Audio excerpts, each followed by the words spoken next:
Boa noite, gente. Bom ter vocês aqui. Hoje nós então damos início a uma nova série no livro de Malaquias. E o tema dessa série a gente intitulou como Fechado para Balanço. Então nós estamos aí, finalzinho de outubro, né? Já quase em novembro, dezembro, caminhando aí para a reta final do ano, e aí começam as correrias de final de ano, galera aí recebendo o 10º, indo comprar presente, né? Os amigos secretos e toda essa loucura de final de ano. E quando, como liderança, a gente decidiu, né, entrar nesse livro, a gente pensou sobre essa questão de parar nesse momento. Então, esse vai ser o nosso último livro do ano. Então, a gente vai caminhar, né, nessas próximas semanas até o final do ano. A gente faz uma pausa ali para a nossa cantata de Natal. Tem uma galera bastante animada aí. Orem por isso, né? Vai ser um desafio para a gente nunca fez uma cantata. Então a gente sempre faz um culto de Natal, né, um pouco mais elaborado, um pouco mais organizado. A gente nunca fez uma cantata, então a gente tem um coral aí ensaiando todos os domingos. Tem a galera que vai fazer um teatro, tem uma galera que vai dançar. Então, orem por isso. É um desafio e a gente fica, né, bem pensando o que vai dar, né? Mas a gente crê que vai ser um tempo legal. E aí a gente vai ter o nosso último culto no dia 21 de dezembro. Vai ser de manhã.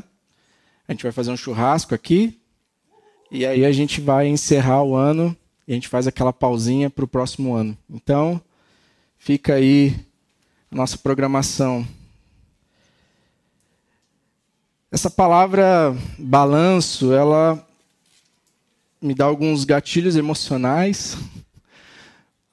Meu primeiro emprego, eu entrei e estava tendo um balanço de estoque. E a minha primeira função foi contar parafuso.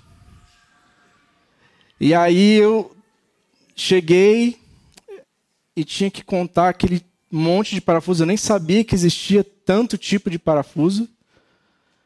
E eu fiquei tipo assim, meu Deus, aonde que eu tô?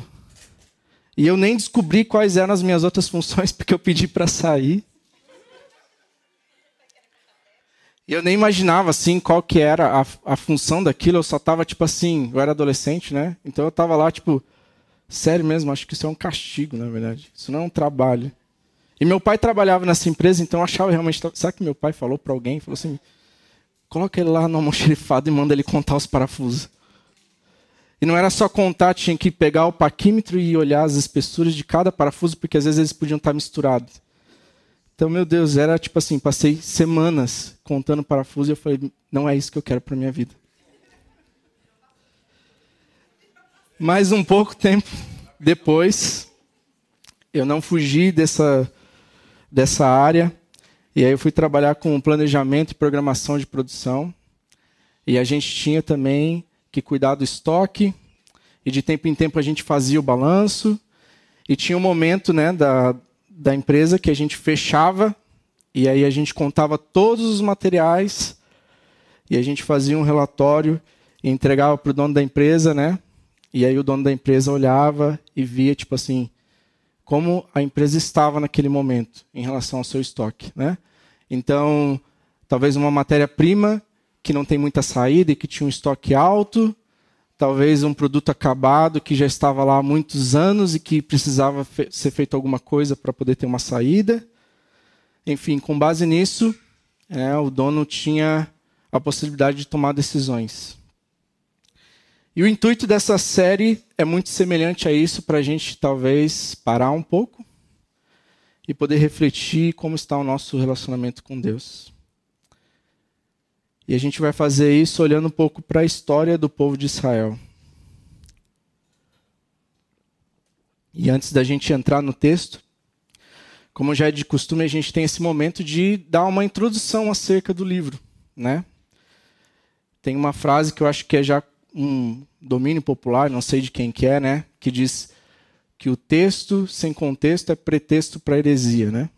Então, muitas vezes as pessoas tiram um texto do seu contexto e aplicam da maneira que elas acreditam ou que, sei lá, para algum benefício, né?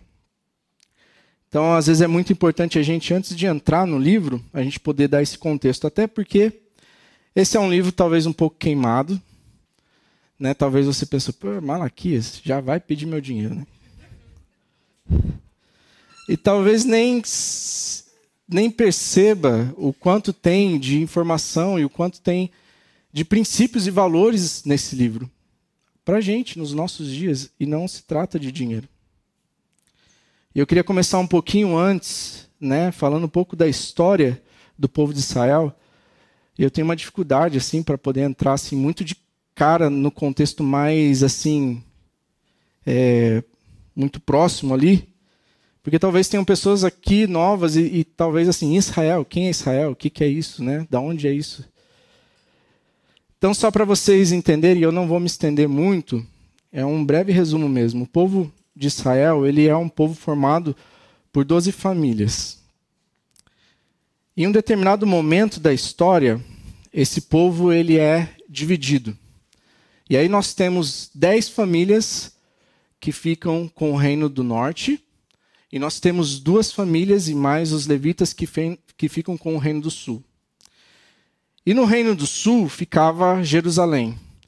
E Jerusalém era a cidade mais importante para o povo de Israel, porque nessa cidade havia o Templo de Salomão, e era onde toda essa atividade religiosa acontecia.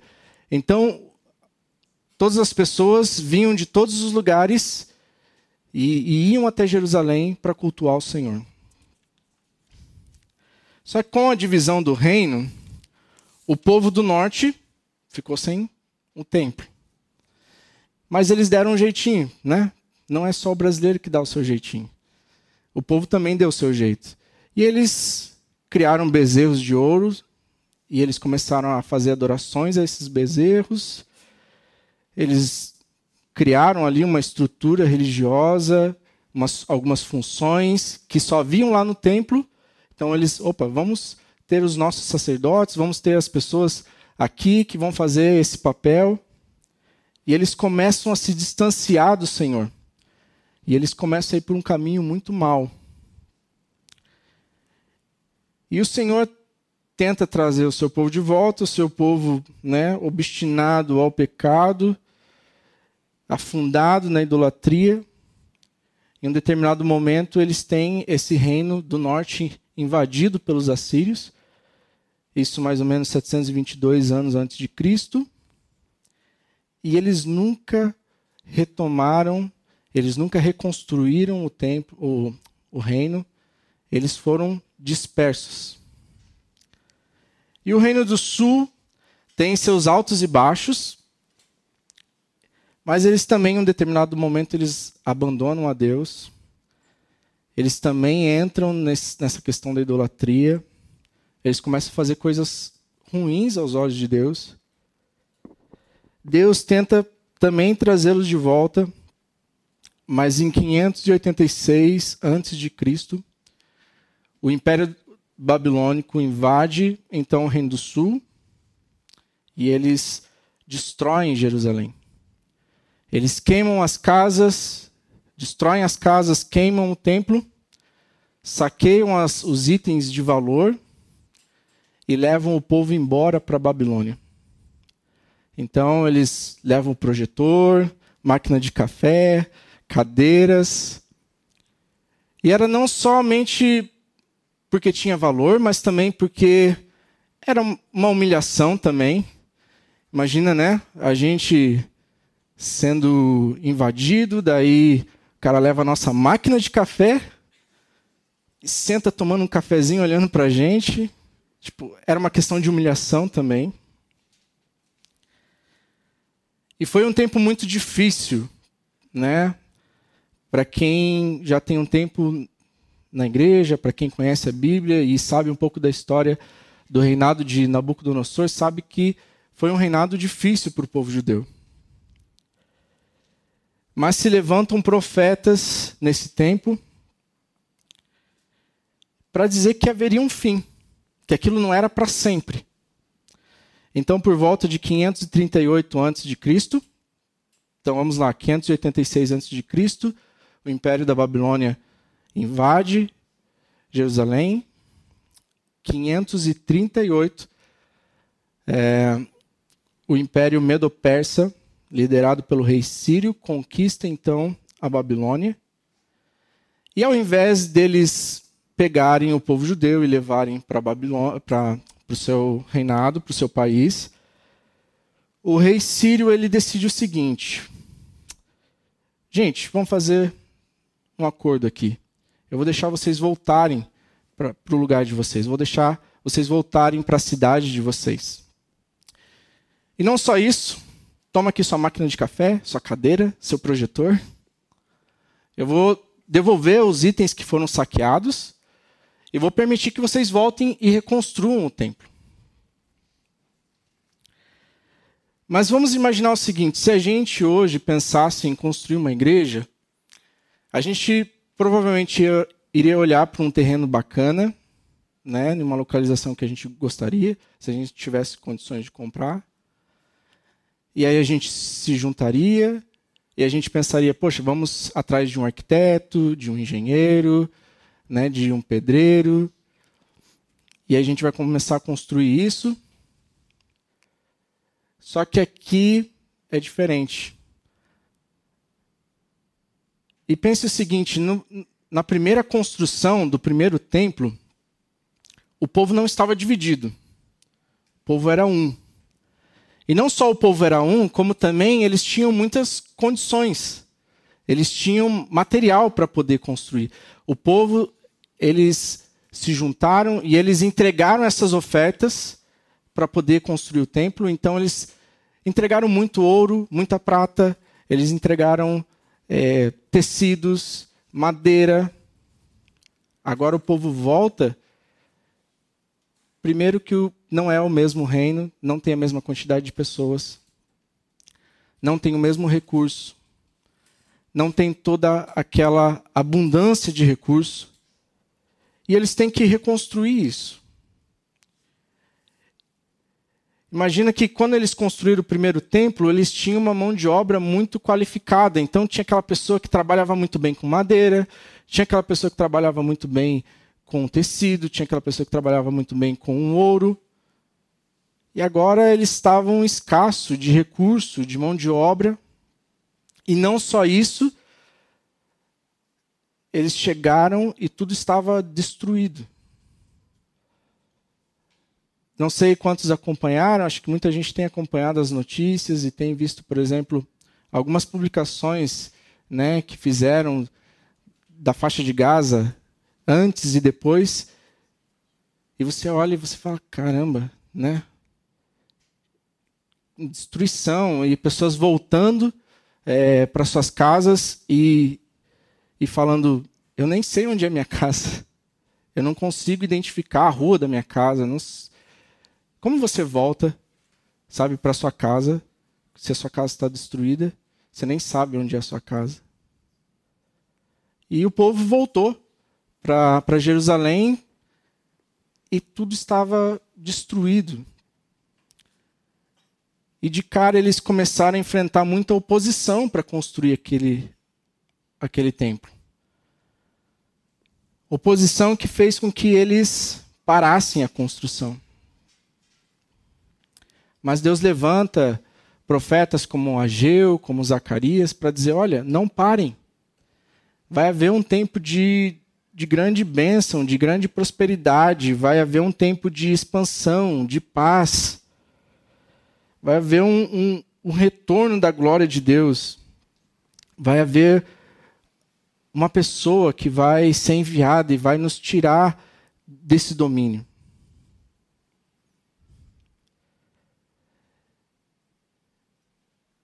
E talvez isso soasse de uma forma um pouco cruel, porque eles não estavam vendo isso acontecer. Pelo contrário, havia fome, havia seca, havia pragas. E aí o pouco que eles conseguiam plantar e colher, eles tinham que entregar para o povo persa. Então a situação do povo aqui é muito desanimadora. E é nesse contexto pós-exílio, né, pós-reconstrução do templo, que nós temos o nosso profeta Malaquias.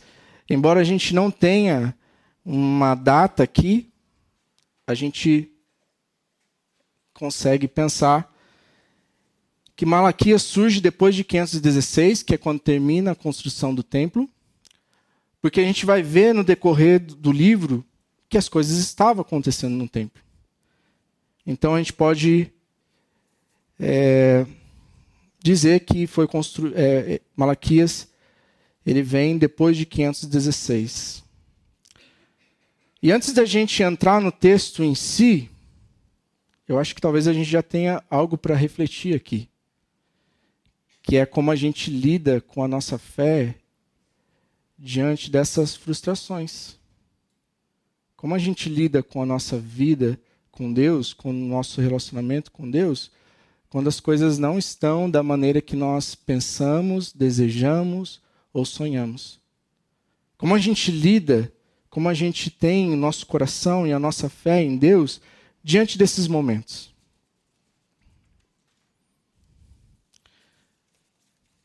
E não é de se estranhar que o povo ele esteja desanimado, esteja apático e ele esteja frio espiritualmente. Porque diante da realidade que eles estavam, era tipo assim, tem aquele versículo famoso, a glória da segunda casa será maior do que a primeira. E eles olham tipo, hã? Maior do que a primeira? O templo é menor, o templo nem é tão luxuoso assim, o templo é muito mais simples. A gente está sob domínio persa, a gente não tem recursos, nós estamos vivendo uma vida muito difícil. Que glória é essa? Que glória é essa da segunda casa? A W. Tozer ele diz assim, o maior perigo para a igreja hoje não é a heresia, mas a apatia. Corações frios diante de um Deus vivo. John Owen diz assim, quando a alma começa a se satisfazer com o simples ato de servir, sem desejar a presença de Deus nesse serviço, a doença já começou. E Jonathan Edwards ele vai dizer assim, o sinal mais certo de declínio espiritual é quando as coisas de Deus já não despertam prazer e nem temor. E muitas vezes, diante das circunstâncias que a gente vive, e eu acho que isso tem muito a ver com essa questão do fim do ano, da correria, porque às vezes a gente sente que as coisas estão nos engolindo. A gente sente que o tempo continua tendo 24 horas, mas ainda parece que é tudo muito, muito atropelado. E às vezes a gente vê, a semana passou, o mês passou, o ano passou. E às vezes a gente está na situação, cara, o que eu fiz, da minha vida? Parece que eu só vivi, ou sobrevivi. E é muito difícil a gente acabar não ligando o piloto automático e só vai.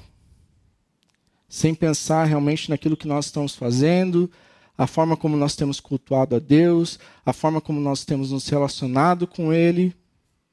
E hoje a gente tem um desafio como igreja, como sociedade, que é a questão da tecnologia. Se fala muito sobre a questão da tecnologia nas escolas, o quanto tem afetado as crianças. Crianças que estão na frente do celular e elas esquecem do mundo. E às vezes a gente tem a mesma dificuldade, porque às vezes a gente está ali tão conectado, a gente não pode deixar passar, aquele momento, aquela publicação.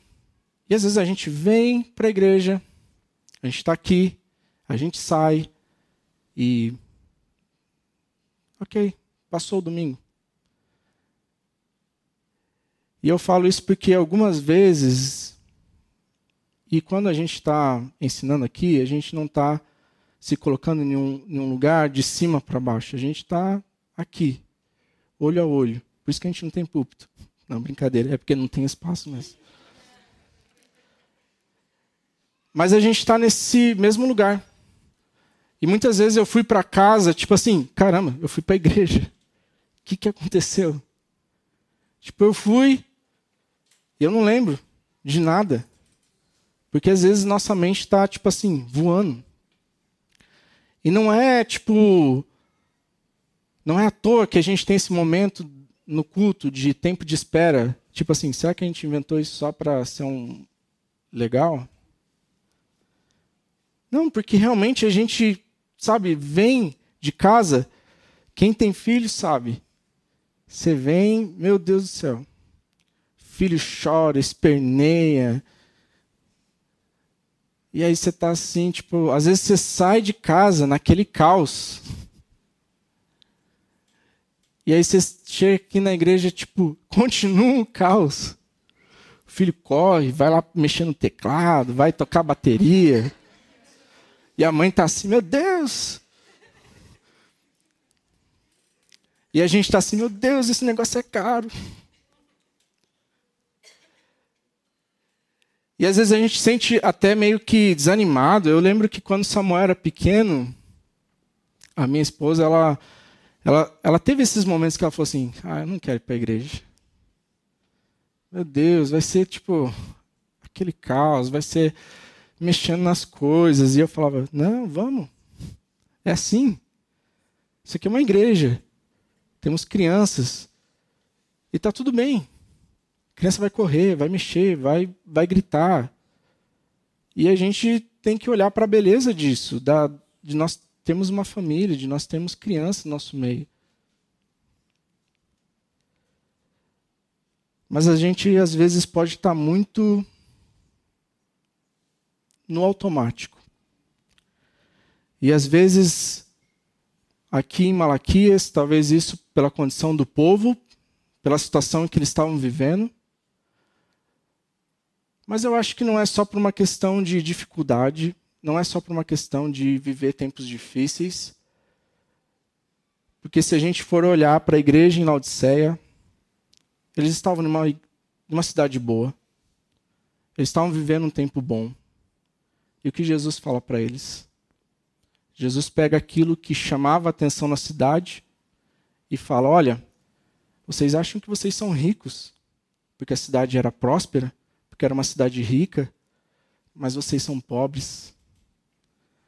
Vocês acham que vocês estão vestidos, porque na cidade havia uma indústria têxtil muito forte. E Jesus fala, mas vocês estão nus.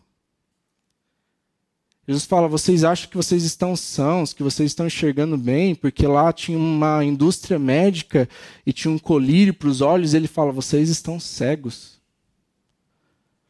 Então eu acho que não é questão de tempos difíceis que nos levam à frieza, e nem tempos de prosperidade que nos levam também à frieza. Isso é muito do nosso coração. Sejam tempos difíceis, sejam tempos bons, nosso coração deveria estar no Senhor. E aqui Malaquias começa dizendo assim, versículo 1, bora lá?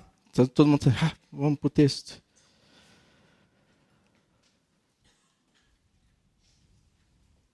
Pega a sua Bíblia, Malaquias 1, versículo 1. Vamos lá. Uma advertência. Palavra do Senhor contra Israel, por meio de Malaquias. Palavra do Senhor contra Israel. Malaquias está diante do povo, dizendo, povo de Israel, o Senhor tem uma coisa contra você. Muito parecido também com o que Jesus faz nas cartas às igrejas em Apocalipse, dizendo, eu os conheço. E é exatamente isso que Malaquias está falando assim, ó, o Senhor conhece vocês. E o Senhor tem uma coisa contra vocês. E talvez essa palavra contra possa parecer algo bem ruim. Afinal, né? Se tem algo contra, como pode ter algo bom disso? E eu acho que para aqueles que têm filhos, que têm amigos, que têm irmãos, e que em algum momento da vida essas pessoas, elas estão indo para um lugar onde você fala, cara, isso aí vai dar ruim. Não tem como você não chegar para essa pessoa e falar, ei, fulano, isso aqui parece que vai dar ruim.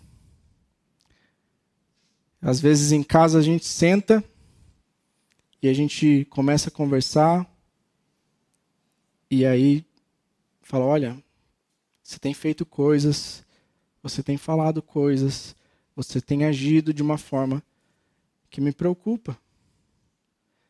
E eu acho que talvez se você continuar fazendo dessa forma, agindo dessa forma, falando dessa forma, as coisas não vão dar bem. Isso significa que é porque a gente quer o mal da pessoa? Isso significa que é uma palavra contra porque a gente quer humilhar aquela pessoa? Não, pelo contrário, na verdade são palavras que nós dizemos que são tecidas de um cuidado, de um amor, de uma preocupação. Então, quando nós iniciamos aqui no primeiro versículo, Malaquias fala, olha, o Senhor tem algo contra vocês, Israel. É esse coração preocupado com o povo, é esse coração querendo chamar o povo de volta. E olha o que ele diz no versículo 2. Eu sempre os amei, diz o Senhor. Mas vocês perguntam, de que maneira nos amaste? O Senhor fala, olha, eu tenho uma coisa contra vocês. Eu sempre os amei. Mas vocês estão perguntando, Senhor, aonde o Senhor nos ama? Está vendo a nossa condição? A gente está sob domínio persa. O nosso templo, que era para ser glorioso, é menor, é muito mais simples. A gente está passando fome. A gente não tem o que comer. O que a gente tem para comer, a gente devolve para o governo. Então, Senhor, de verdade, aonde o Senhor tem nos amado? Onde está o seu amor diante disso? E talvez seja muito difícil a gente enxergar o amor do Senhor por nós nas circunstâncias da vida, né? Eu acho que quantos de nós já tivemos esses momentos de passar por situações e pensar, caramba, onde está o amor de Deus por mim em tudo isso? Domingo passado o Cacá falava assim, olha, se você for numa igreja onde o evangelho é pregado, ou, né, pseudo pregado, e aí a pessoa te diz assim, olha, venha para Cristo, porque você vai ter uma boa casa, um bom carro, sua família vai ser feliz, seus filhos vão ser obedientes, e isso. Cara, isso é um falso evangelho, porque nunca no evangelho foi prometido essas coisas. A promessa que nós temos é uma promessa de perdão. Não é uma promessa de prosperidade e de bênção sem fim. A vida cristã é uma vida difícil.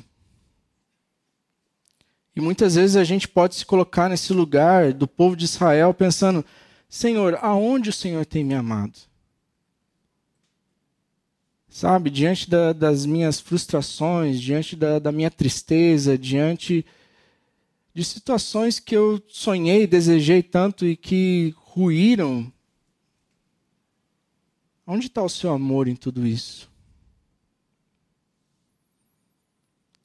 E ele diz assim: não era Esaú irmão de Jacó?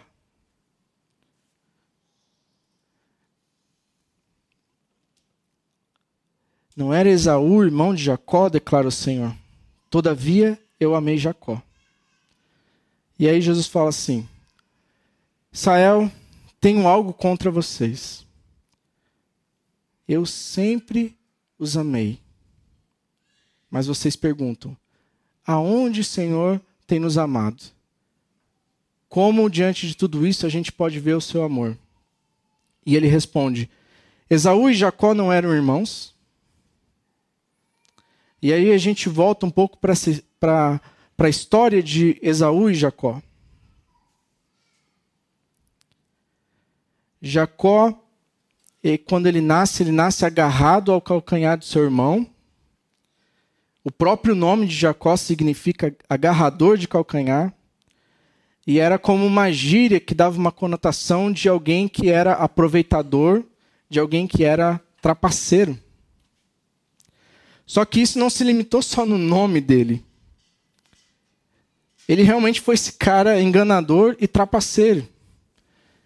Ele aproveita o momento que seu irmão Esaú chega em casa, está com fome, e aí ele está com um prato de comida delicioso, aquele cheiro. E aí Esaú fala assim: cara, me dá de comer. Ele fala: ó, fazer o seguinte, me dá a bênção da primogenitura e eu te dou um prato de comida. E Esaú tipo assim: que se lasque primogenitura, eu estou exausto, cansado e quero comer. Depois ele aproveita que seu pai já está velho, que ele não enxerga, né, direito, que ele está debilitado na cama, arma um plano com a sua mãe para ele se parecer com Esaú e engana o seu pai para que seu pai passe a bênção de Esaú para ele. E do outro lado nós temos Esaú, que vende a sua primogenitura por um prato de comida. Então é nítido que para Esaú essas questões espirituais, tipo assim, ele estava cagando para isso. Ele era um homem impulsivo, era alguém que se casou com duas mulheres que ele já tinha, né, sido alertado para não se casar, e ele se casa com mulheres que eram de outra cultura e tinham outros deuses, e ele começa a adorar esses deuses. E aí, quando ele é enganado por Jacó, ele jura Jacó de morte. Então nós temos esses dois personagens, Jacó e Esaú. Quais dos dois eram merecedores do amor de Deus? Nenhum dos dois. Nenhum dos dois era de fato pessoas que a gente pudesse olhar, ou que Deus olhasse e falasse: caramba, esse cara aqui é incrível. E é por isso que eu o amo. Pelo contrário, se a gente for ver, Jacó, ele é muito mais manipulador e malicioso do que seu irmão. E esse mesmo amor é derramado sobre nós que também não somos merecedores. Lá em 1 João, capítulo 4, versículo 10, vai dizer assim: nisto está o amor, não em que nós tenhamos amado a Deus, mas que Ele nos amou a nós e enviou seu Filho para a propiciação pelos nossos pecados.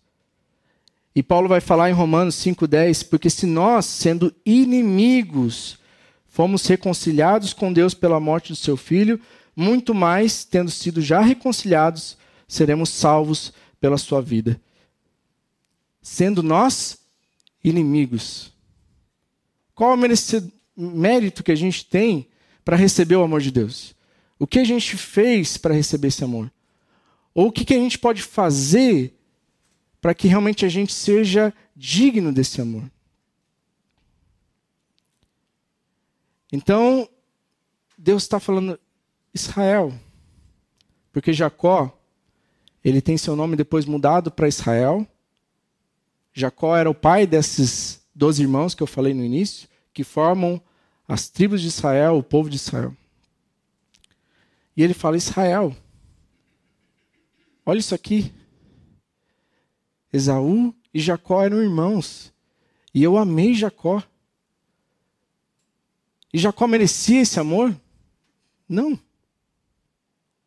E aí o versículo 3 ele fala assim, no início, mas rejeitei a Esaú.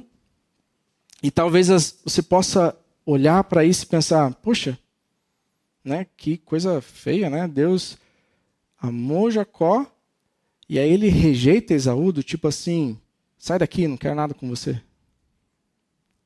Mas para a gente poder entender, vamos pensar o seguinte.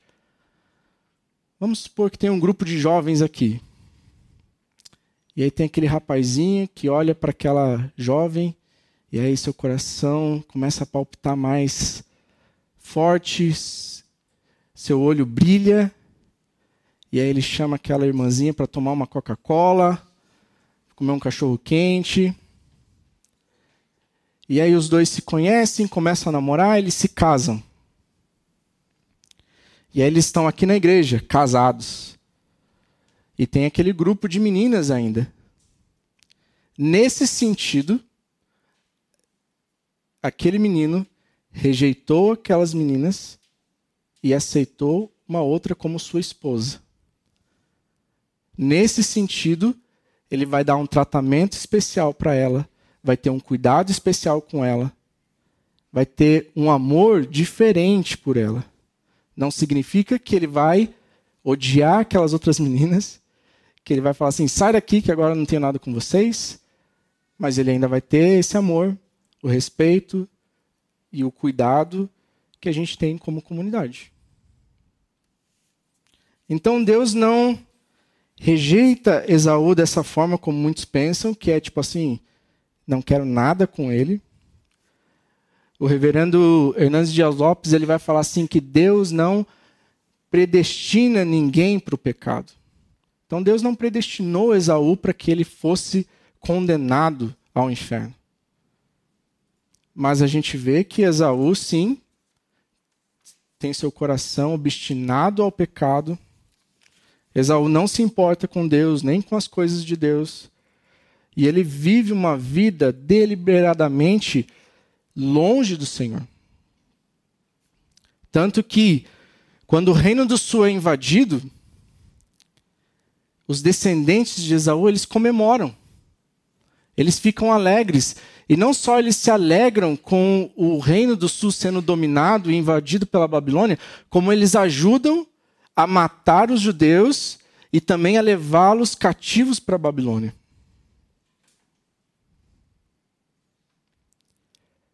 Mas Deus deixa bem claro acerca de como ele não iria desamparar e como ele não estava desamparando o seu povo.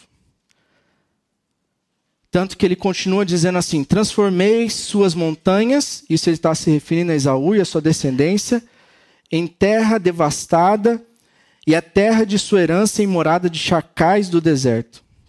Embora Edom afirme, fomos esmagados, mas reconstruiremos as ruínas, assim diz o Senhor dos Exércitos, podem construir, mas eu demolirei, e eles serão chamados de terra perversa, povo contra quem o Senhor está irado para sempre. 70 anos depois da invasão, 70 anos depois do povo de Edom ter ajudado o império da Babilônia a massacrar o povo de Israel, 70 anos depois, esse povo também sofre uma invasão pelos nabateus, que expulsam eles da sua terra, e eles nunca voltam a ser um povo novamente. E aqui a profecia e as palavras de Deus e o juízo de Deus proferidos sobre esse povo se cumpre. Deus fala assim, olha, eles podem até tentar se levantar, mas eu estou dizendo, eles não vão conseguir porque eu não vou permitir. E Malaquias está falando para o povo de Israel, veja, olha o amor de Deus por vocês.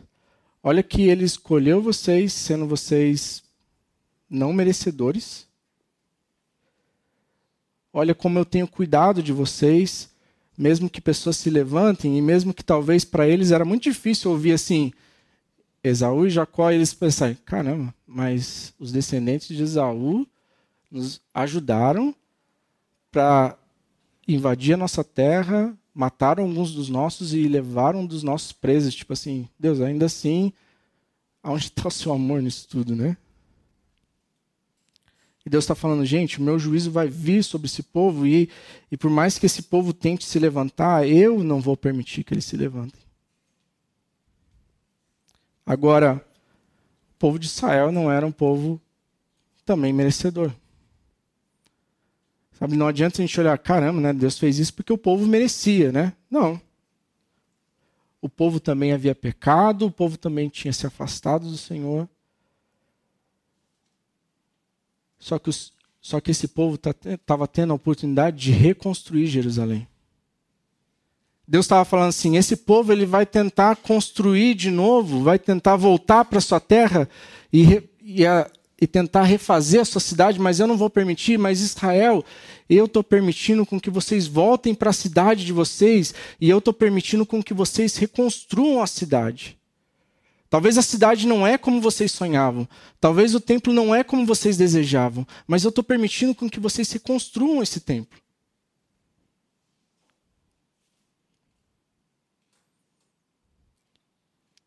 Nós pecamos, nós falhamos.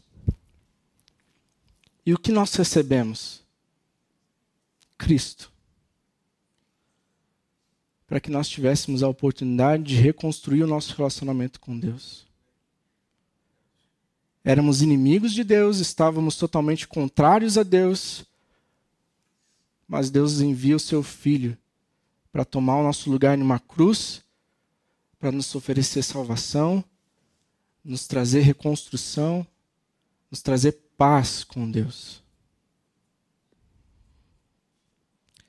E aí, encerrando, versículo 5, ele vai dizer assim: vocês verão isso com seus próprios olhos e exclamarão, grande é o Senhor, até mesmo além das fronteiras de Israel.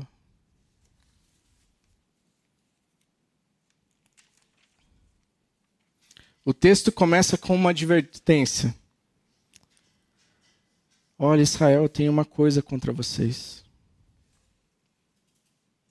Eu sempre os amei. E aí, nesse momento, me vem essa passagem de Jesus lá no monte, olhando para Jerusalém e falando, poxa, se vocês soubessem que por tantas vezes eu tentei trazer vocês de volta. Se vocês soubessem o quanto eu amo vocês e tentei trazer vocês para perto de mim.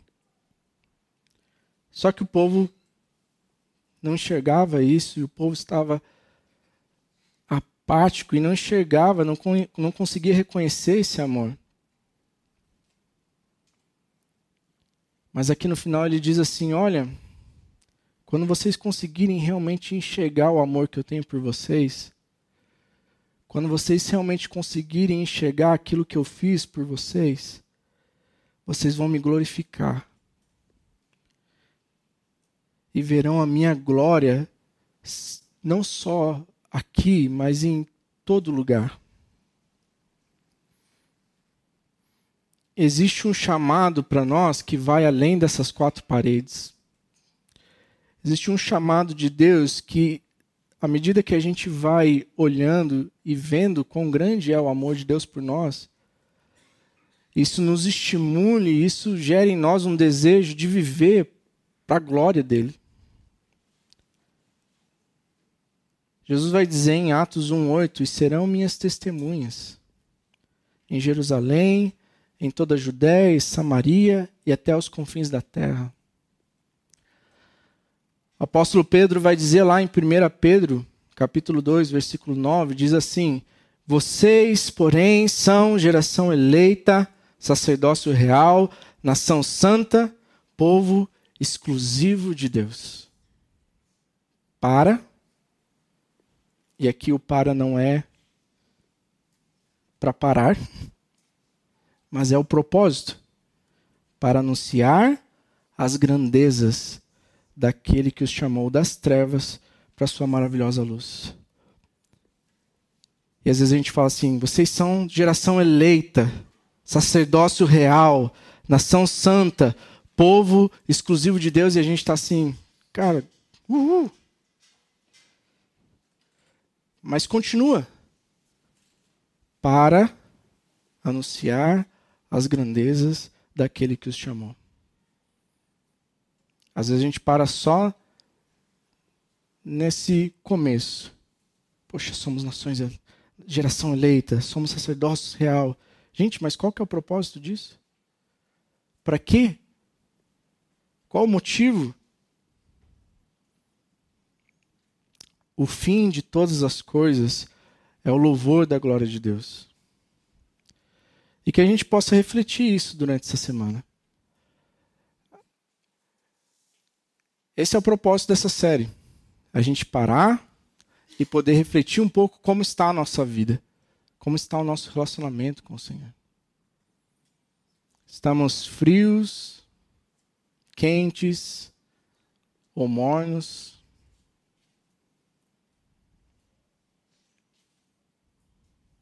Às vezes a gente pode estar cansado, desanimado, e a gente está fazendo as coisas, muitas vezes por uma aparência, ou por um desejo de não desapontar as pessoas. E não estamos fazendo com o intuito de glorificar o Senhor. E nessa noite o Senhor está falando para nós através de Malaquias: eu sempre os amei. E se vocês enxergarem o quanto eu amo vocês, vocês vão viver para a minha glória. E vocês vão ver o meu nome sendo exaltado para fora dessas paredes. Amém?